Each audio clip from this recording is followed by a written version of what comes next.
Bien, bonjour à toutes et tous. D'abord, quelques mots sur le meurtre islamophobe qui a été perpétré il y a quelques jours à Boubacar Cissé, qui a été assassiné dans sa mosquée parce que musulman. Et d'abord, évidemment, je veux présenter au nom de toute la France insoumise toutes nos condoléances aux proches. Vous le savez, nous avons été nombreux à nous rassembler dimanche en sa mémoire pour condamner ce meurtre islamophobe. Nous redisons aussi que tous ceux qui alimentent la haine contre les musulmans, particulièrement à l'extrême droite, mais y compris au sein même du gouvernement, portent une responsabilité dans la montée de cette islamophobie qui peut aller jusqu'au meurtre. Et notre collègue Idir Boumertid d'ailleurs et le groupe de la France Insoumise déposent aujourd'hui une proposition de résolution pour une commission d'enquête portant sur l'islamophobie. Nous posons aussi la question, par exemple, pourquoi se fait-il que le ministre de l'Intérieur est attendu 2 jours pour se rendre sur place ? Et vous le savez, nous avons toujours combattu toutes les formes de racisme, toutes les attaques contre la liberté de culte et de conscience, et nous appelons d'ores et déjà, comme bien d'autres mouvements de lutte antiraciste, à une mobilisation contre l'islamophobie le 11 mai. Une mobilisation nationale que nous voulons aussi sur tout le territoire. Et je dois dire aussi que nous venons de demander en conférence des présidents une minute de silence pour Boubacar Cissé. Donc en conférence des présidents, la réponse de la présidente de l'Assemblée nationale a été qu'il n'y a pas de minute de silence pour des cas individuels, je cite.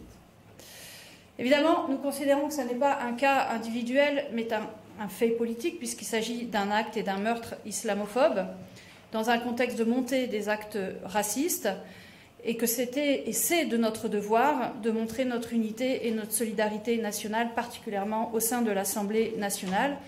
Vous imaginez bien aussi que le groupe du Rassemblement national s'est opposé, notamment, pas que, à cette minute de silence au nom d'une règle qui nous semble absolument pas juste, puisque, je le redis, il ne s'agit pas ici d'un cas individuel, mais bien d'un fait politique. Donc nous le déplorons, nous pensons même que les conséquences politiques sont graves de ne pas procéder à cette minute de silence. Voilà, je passe à un tout autre sujet, avant de laisser la parole à mes collègues, pour vous dire quelques mots sur ce qui s'est passé aussi pendant ces 2 semaines de pause parlementaire et sur l'industrie qui s'est un peu plus effondrée en France, puisque vous le savez, l'usine de chimie Vancorex a été définitivement bradée aux géants chinois avec tous les brevets qui vont avec un vrai scandale industriel. 400 licenciements tout de suite, mais sans doute des milliers à terme, un scandale de tout point de vue. Et le premier responsable, c'est évidemment le gouvernement. Et je pense particulièrement au ministre de l'Industrie, Marc Ferracci. Une autre annonce prévisible depuis longtemps est tombée. 600 suppressions de postes prévues à ArcelorMittal. Vous savez qu'en tout, c'est 15 000 postes en France, que cette industrie en France est très menacée. Ça fait des mois que les représentants de salariés disent qu'on peut avoir une liquidation demain d'ArcelorMittal en France. C'est extrêmement grave. Tout simplement, on est en train de perdre la compétence de fabriquer de l'acier et de la chimie en France. C'est ça qui est en train de se passer, à rebours d'ailleurs de ce que font les autres gouvernements en Italie, au Royaume-Uni par exemple, qui, vous le savez, rentrent au capital, voire nationalisent des hauts fourneaux et des industries de l'acier. Aucune réponse du gouvernement. Vraiment aux abonnés totalement absents sur le dossier, aucune réponse. Et donc vous voyez bien, ce gouvernement détruit à une vitesse grand V la souveraineté industrielle de ce pays, avec des conséquences qui seront sur le long terme extrêmement problématiques. En tout cas, nous, vous le savez, nous portons d'ailleurs depuis des mois une proposition de loi pour interdire les licenciements boursiers. Nous sommes pour des nationalisations des industries désormais quand les intérêts stratégiques sont en jeu, d'autant plus dans un monde qui bascule. Et à rebours, évidemment, d'Éric Lombard, le ministre de l'économie, qui demande comme seule réponse un accord de libre-échange total avec les États-Unis. Bien entendu, nous sommes au contraire pour un protectionnisme solidaire qu'il est urgent de mettre en œuvre. Ce gouvernement, en fait, passe une nouvelle étape dans la guerre sociale qui mène contre les travailleuses et travailleuses de ce pays, raison pour laquelle nous appelons aussi tous les concitoyens ce jeudi, bien évidemment, à participer à la manifestation du 1er mai, qui est organisée par les syndicats salariés de ce pays, et nous en reprenons les mots d'ordre contre la guerre sociale et pour la paix, et nous, les Insoumis, nous y participerons de toutes nos forces. Pour finir, cette guerre sociale est aussi une guerre contre le vivant et contre les écosystèmes, avec à l'Assemblée ces 2 jours la poursuite de la proposition de loi dite simplification de la vie économique, qui en fait comporte les pires régressions environnementales qu'on ait vues sur les bancs de ces assemblées depuis bien longtemps, voire de façon inédite, avec au hasard, parce qu'il y a beaucoup de régressions sur la table, un boulevard pour l'artificialisation des terres, pour la multiplication des data centers, des grands projets nuisibles type autoroute, etc. Dernier mot pour dire que notre présidente de groupe, Mathilde Panot, n'est pas présente aujourd'hui, tout simplement parce qu'elle est en Pologne avec Manon Ombry, notre présidente de groupe, notre présidente de groupe européen, pour apporter des pilules abortives aux militantes du collectif Abortion Dream Team qui a fondé la première clinique d'avortement en Pologne. Et c'est évidemment un acte symbolique et politique très important de soutien aux femmes polonaises qui sont toujours en lutte, vous le savez, pour restaurer le droit à l'avortement. Voilà, je passe tout de suite la parole d'abord à Éric Coquerel et donc le président de la commission des finances sur les récentes annulations de crédits sur le projet de loi financier, et ensuite à Mathias Tavel sur la nomination du futur PDG d'EDF. Merci. Bien, je vais vous parler. Je regardais juste à l'instant, je suis quand même très surpris par la décision de la conférence des présidents. Je regardais pour le lieutenant-colonel Arnaud de Beltrame, il y a bien une minute de silence, et c'est évidemment logique, mais également pour Mireille Knoll, donc je suis très étonné de ces décisions à géométrie variable. Donc, bref, c'est pas de ça dont je voulais vous parler. Je voulais vous parler de ma demande en tant que président de la Commission des finances qu'un projet de loi de finances rectificative soit présenté à l'Assemblée au printemps ou plus tard au début de l'été. Pour quelle raison? Tout simplement parce que si on regarde les notes qui sortent actuellement, il y en a eu une notamment de FIPECO, à partir de données Eurostat, on constate que la France, dans la zone euro, a le record en termes de déficit et d'alourdissement de sa dette de 15 points de PIB depuis 2019, mais elle a une autre particularité, c'est que c'est le seul pays pour lequel le déficit se creuse du fait du manque de recettes. Voilà, il n'y a aucun autre pays de la zone euro qui se retrouve dans cette situation. Donc on voit bien qu'est toujours posée cette question centrale pour les déficits, mais aussi pour des marges de manœuvre, notamment en matière de transition écologique, de savoir comment on récupère tout ou partie des 60 milliards qu'on a dilapidés en faveur des plus riches depuis 2017. Bien. Et cette question, elle va se poser bien évidemment pour le budget 2026. On voit bien que les mesures qui sont mises pour l'instant sur la table sont surtout des baisses de dépenses publiques qui auront en plus un aspect récessif. Mais le problème, c'est que j'estime qu'elle se pose dès maintenant. Parce que, comme en 2024, on est en train de nous refaire le même coup. C'est-à-dire qu'on a voté, enfin on n'a pas voté, on nous a fait adopter un budget par 49.3 en février. Et ce budget, quelques mois après, il est remis en question de manière très importante, du fait même que la croissance était assez prévisible, n'est pas au rendez-vous escompté lors de la discussion budgétaire. Ils escomptaient 1,1% à l'automne, ils ont escompté 0,9% au moment du budget. Maintenant, ils s'alignent sur 0,7% et on sait que le FMI, par exemple, vient d'expliquer qu'on sera plutôt vers 0,6, 0,5, ça peut être encore pire. Et à partir de là, que fait le gouvernement? Il fait des annulations de crédit, plus de 3 milliards d'euros, enfin 1,1 milliard d'euros en autorisation d'engagement, 2,7 en crédit de paiement, et en même temps, il utilise cette nouvelle méthode qui consiste à faire des surgels à hauteur de 7 milliards pour les finances publiques et d'un peu plus d'1 milliard pour le budget de la sécurité sociale. Ces surgels, c'est assez pratique parce que ce n'est pas des annulations en tant que telles, mais elles deviennent annulations à la fin de l'année. Et donc, en cours, ça permet d'éviter, en tout cas de manière théorique, un projet de loi de finances rectificative, puisqu'un projet de loi de finances rectificative se déclenche aussitôt qu'on a annulé 1,5% des dépenses publiques votées. Bien. Alors évidemment, quand vous faites des surgels, ça vous permet d'éviter d'atteindre cette limite. Et puis à la fin de l'année, on nous dira que cette somme qui n'a pas été dépensée, puisqu'on incite les ministères à la préserver, sera annulée. Je trouve que c'est une entourloupe qui suffit, qui n'est plus acceptable. Et moi, je m'y oppose de manière forte. D'autant plus que, à la différence d'un projet de loi de fin de gestion, le PLFR, justement, permet de parler des recettes. Là, le Parlement est habilité à dire, nous, le problème qu'on a par rapport à votre budget, ce n'est pas un problème de dépenses publiques, c'est un problème de recettes. Et donc, il y a un respect à la fois de la démocratie et aussi d'efficacité. Donc, pour toutes ces raisons, j'ai fait cette demande. Juste pour vous signaler quand même l'importance déjà de ces 3,1 milliards de crédits, je vous donne deux exemples.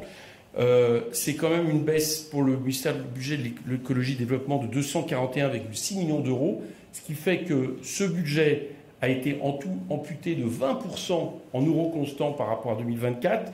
C'est une baisse encore de l'aide au développement. On est presque à 50% de baisse par rapport à 2024. C'est une baisse pour recherche et enseignement supérieur de l'ordre de 386 millions. Et là aussi, on va avoir une baisse totale de 1,9 milliard d'euros par rapport à 2024. Et puis, ça paraît peut-être un petit détail, mais je le sens venir gros comme une maison. C'est une baisse aussi de 95 millions d'euros pour la mission enseignement scolaire. Et il se trouve que ce qui a été soi-disant concédé par François Bayrou pour éviter la motion de censure, c'est-à-dire la préservation de 4000 postes d'enseignants qui devaient être supprimés à partir de septembre, ça coûte 140 millions d'euros. Voilà. Alors 95 millions, on est en train de le rejoindre, et je vois bien qu'à la rentrée, on nous dise que finalement, il n'y a plus les crédits pour préserver ces 4000 enseignants. Donc je fais aujourd'hui la demande officielle d'arrêter avec ces annulations, d'arrêter avec ces gels, et que nous ayons droit à un débat à l'Assemblée nationale sous forme de projet de loi de finances rectificative. Merci.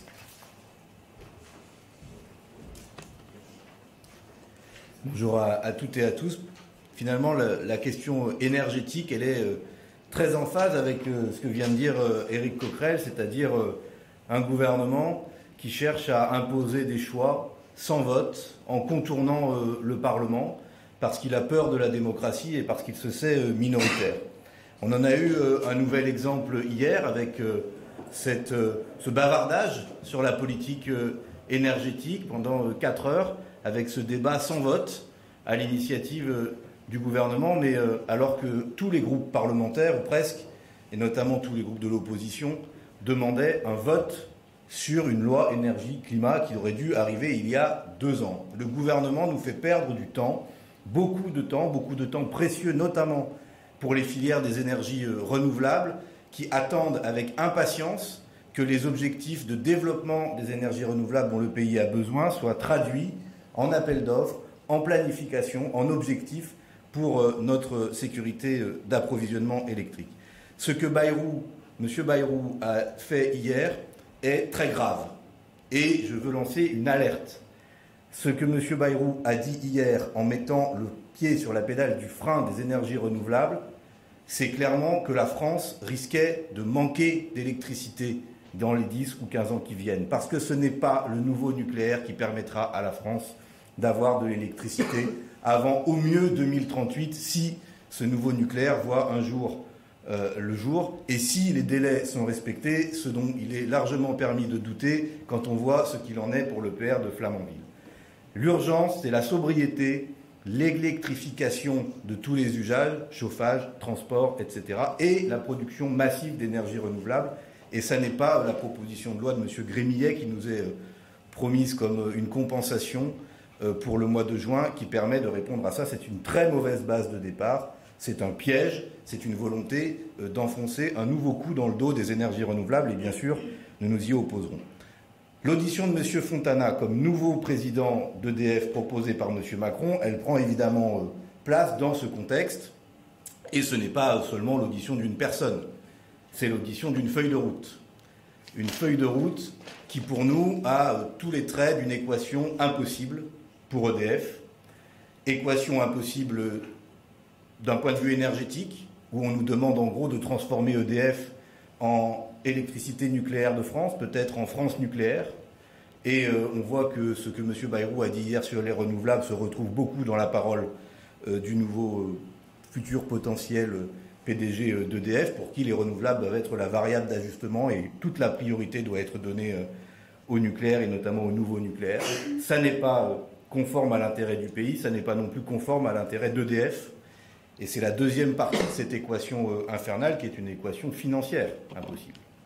On ne peut pas demander à EDF de faire des profits en tant que société anonyme pour verser des dividendes à l'État et d'intervenir sur un marché concurrentiel tout en demandant en même temps à EDF de vendre son électricité pas chère pour notamment les industries électro-intensives dont a parlé Aurélie Trouvé, par exemple la sidérurgie. On ne peut pas avoir la société anonyme et les avantages d'un établissement public. On ne peut pas avoir le marché de l'électricité et les avantages du monopole sur les prix. Il faut faire un choix. C'est cette question-là, de la feuille de route, du choix, que je poserai demain lors de l'audition de M. Fontana et qui guidera bien évidemment notre position. Est-ce qu'il y a des questions? Alors, pour rappel, une question, il y a un micro maintenant et il faut que vous pensiez à vous présenter avant de poser votre question. On va en prendre plusieurs à la suite. Camille Malka de l'AFP, au sujet de l'audition de M. Fontana, est-ce que le groupe LFI a déjà arrêté une position de vote? Est-ce que ce serait une abstention ou un vote contre? Ou un vote pour? Pardon. Nous, on attend toujours que les gens se soient exprimés avant de donner un avis définitif, mais M. Fontana nous a déjà répondu par 28 pages au questionnaire qu'on lui avait envoyé. S'il est dans l'esprit des réponses qu'il a fait au questionnaire, c'est-à-dire être dans cette feuille de route, une priorité au nucléaire et respect du cadre de marché, très clairement, notre vote sera défavorable. Mais il a encore une audition pour prendre une autre position. D'autres questions? Aucune autre question? Qu'est-ce qu'il fallait? Merci d'avoir fait. Mais vraiment? J'ai une autre question. On peut peut-être poser des questions. La minute de silence que vous avez demandé en conférence des présidents, c'était à l'initiative de LFI ou d'autres groupes et qui étaient pour ou contre? C'est le groupe parlementaire de la France Insoumise qui a fait la demande. Et effectivement, je m'associe à ce qu'a dit Éric Coquerel tout à l'heure. Nous sommes assez surpris aujourd'hui du refus de la présidente de l'Assemblée. Nous ne sommes pas surpris du fait que le Rassemblement national s'aligne sur cette position-là. Mais je crois que celles et ceux qui refusent aujourd'hui une minute de silence pour Aboubacar Cissé n'ont pas compris ce qui se passe dans le pays. On n'est pas sur un cas individuel. On est sur un meurtre islamophobe, sur un climat islamophobe dans le pays. Et ne pas rendre hommage à Aboubacar Cissé, c'est une très grave faute politique de la présidente de l'Assemblée nationale. Et nous regrettons cette décision, alors qu'au moment où on se parle, le frère d'Aboubacar Cissé est en ce moment reçu par des députés écologistes et insoumis à l'Assemblée nationale. Et je crois que vraiment, on va mettre la pression pour que ça change et qu'on puisse avoir une minute de silence d'ici l'ouverture de la séance à 15h. Vas-y, Serge. Serge Faubert, plan politique, voilà. Ma question, c'est sur la proportionnelle. Quand est-ce que vous êtes reçu à Matignon et quelle est votre position exacte sur le sujet? Est-ce que c'est un scrutin tour de tour, une prime 25%, 50%, etc., etc. Comme il y a 80 variétés de proportionnelles, laquelle choisissez-vous? La date n'est pas arrêtée. Par ailleurs, vous le savez, nous sommes pour une vraie proportionnelle. Et tout ce que je peux vous dire, c'est que nous ne sommes pas pour les bidouillages du type de ceux qui sont demandés par le Rassemblement national, c'est-à-dire une proportionnelle, mais quand même, on donne un super bonus, par exemple, à la liste qui arrive devant. Donc, pour vous dire qu'effectivement, ça fait bien partie, on l'a toujours porté de notre programme, mais selon des modalités qui soient une réelle proportionnelle et pas de bidouillage. Voilà.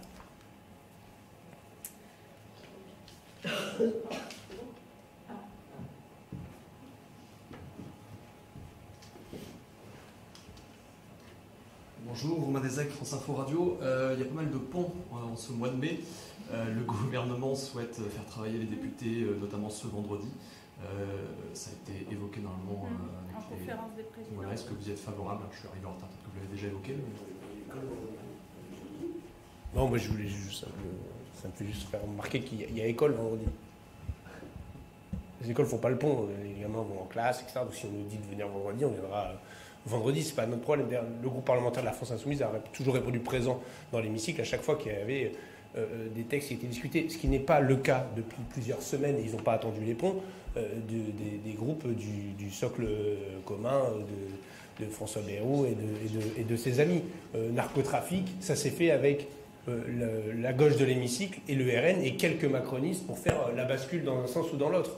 Voilà, donc c'est plutôt la question à s'adresser à eux-mêmes, à répondre à leurs propres interrogations internes, leurs propres contradictions. Veulent-ils venir siéger à l'Assemblée nationale ou pas, ou sont-ils déjà en train de s'étriper en dehors de l'Assemblée nationale en vue de 2027 ? Voilà, c'est ça la question qui leur est posée. Nous, à chaque fois que l'Assemblée La séance est ouverte, nous sommes présents pour mener les batailles politiques. Mais il y a pas mal de retard sur les textes. Alors, si c'est sur simplification, Notamment sur la simplification.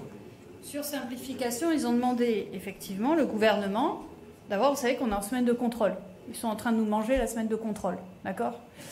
Ça, c'est la première chose. Donc déjà, ils nous l'ont mangé pendant 3 jours. Donc déjà, il n'est pas question qu'ils nous la mangent entièrement, premièrement. Deuxièmement, ils demandent l'ouverture ce vendredi. Il se trouve que, pour nous en tout cas, le 1er mai est une mobilisation, une journée extrêmement importante et qu'il est hors de question déjà de demander aux députés, qui parfois mettent 5 ou 10 heures pour revenir de circonscription, en fait de ne pas pouvoir participer au 1er mai parce qu'il faudrait se remobiliser le 2 mai. Mais surtout, vous voyez bien que c'est une manœuvre politicienne qui vise à faire passer ce vendredi des dispositions extrêmement graves et aussi des articles qui sont extrêmement importants, par exemple sur les ZFE. Voilà. Mais aussi sur tout le boulevard qui est donné à l'artificialisation des terres, etc. Donc il est hors de question que ça se fasse en catimini sur une semaine de contrôle, empêchant par ailleurs des députés de se mobiliser le 1er mai. Raison pour laquelle nous sommes opposés au fait d'ouvrir le 2 mai, mais je vais vous dire, quasiment tous les présidents de groupe s'y sont opposés, de la même façon que pour le 9 mai. Voilà. Pour les mêmes raisons. Pour compléter, d'abord, la question que pose le gouvernement, c'est pas est-ce que les députés travaillent le 2, c'est est-ce que les salariés de ce pays continuent à bénéficier d'un jour férié et chômé le 1er. Et sur cette position-là, sur cette question-là, la France Insoumise a une position très claire. Le 1er mai est un jour férié et chômé et doit le rester. Et il n'est pas question de mettre le doigt dans je ne sais quelle négociation avec le gouvernement pour venir mettre en cause le droit au repos des salariés, et particulièrement sur cette journée liée à l'histoire de défense des travailleurs. Par ailleurs, si le gouvernement veut du temps dans son agenda législatif, il peut retirer la proposition de loi de M. Duplon, qui est prévue au mois de mai sur le métier agricole, pour faire passer ces textes. C'est du temps d'ordre du jour à la main de sa majorité, s'il en a une, et ce serait beaucoup plus juste, et ça nous éviterait d'avoir à débattre 2 fois de régression environnementale. Enfin, vous avez entendu Éric Coquerel demander un projet de loi de finances rectificatif. Vous m'avez entendu demander un vote sur la stratégie énergétique du pays. Si on doit augmenter le temps où nous sommes présents, nous y sommes prêts, mais pour faire des votes réels et sérieux sur des textes réels et sérieux, et pas pour faire plaisir simplement au lobby anti-écologique que le gouvernement soutient et dont il se fait le porte-parole. Une dernière, s'il vous plaît. Clément Perrault, pour la chaîne parlementaire, c'était justement sur le 1er mai, vous l'avez évoqué. Il y a une proposition de loi venue du Sénat qui souhaite que les commerces puissent ouvrir, ceux qui ouvrent le dimanche, également le 1er mai. Quelle est votre position là-dessus? On ne touche pas au 1er mai chez vous, c'est ça? Pas touche au 1er mai, oui. Je pense que c'est une formule qui peut faire consensus chez nous, parce que d'abord c'est une date importante de l'histoire ouvrière de ce pays, des morts de l'histoire ouvrière pour les luttes, pour le progrès social, et que ça mérite du respect, même si on n'est pas surpris que le gouvernement n'en ait pas. Et par ailleurs, nous nous sommes toujours opposés, y compris à l'extension du travail le dimanche, et nous continuons à défendre le droit au repos pour les salariés. Tout n'est pas une marchandise, le temps humain n'est pas une marchandise tout le temps. Le droit au repos est un droit fondamental des salariés, et d'ailleurs, on met souvent les petits commerces en avant, mais ce qu'on voit sur l'ouverture du dimanche, c'est que ce ne sont pas les petits commerces qui en profitent. Au contraire, ce sont les grandes surfaces qui font concurrence déloyale, ou en matière de boulangerie, les chaînes qui ont de multiples enseignes qui font concurrence aux petits boulangers de proximité. Donc je dis aux petits commerçants, ne vous faites pas avoir, ne soyez pas ceux qu'on pousse devant pour en fait faire un cadeau à ceux qui viendront demain vous manger la laine, vous tondre la laine sur le dos.